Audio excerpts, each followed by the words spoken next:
হারাম হবে না। অতএব ব্যাংকে রেখে লাভ্যাংশ টাকাটা আপনি ব্যবহার করতে পারবেন, নিতে পারবেন।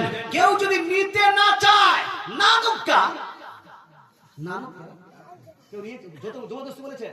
কিন্তু আমি আপনাকে বলছি 99% ওয়াহাবিরা যারা বলছে এটা সুদ, 99% ওয়াহাবিরা এই সুদ খায় না, খায় না।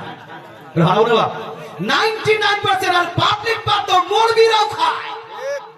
পাবলিক বাদ দাও, আমি তো নাম বলতে পারি, ওই মৌলবীর নাম বলতে পারি, কিন্তু নাম বলছি না, ইউটিউবে যাবে এই জন্য বলছে। মুসলমান যেই মৌলবী ফতোয়া দিচ্ছে লোন নেওয়া হারাম, এই করা হারাম, ব্যাংকে টাকা রাখা হারাম, ওই মৌলবী দেখবেন যে ব্যাংকে বেশি বেশি করে টাকা রাখছে।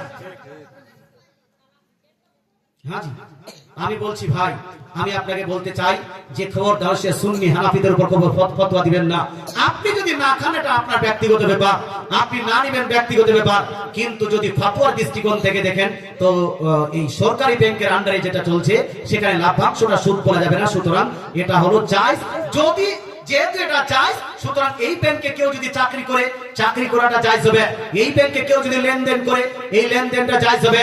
ব্যাংকের মাধ্যমে যে টাকাটা উপার্জন হচ্ছে, চাকরির মাধ্যমে যেটা টাকা উপার্জন হবে, সেটা আপনার জন্য জায়েজ হবে।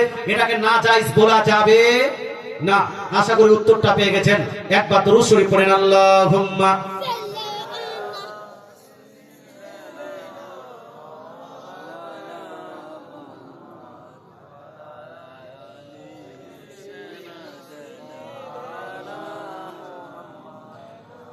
মুহাম্মদ সাল্লাল্লাহু আলাইহি ওয়া সাল্লাম।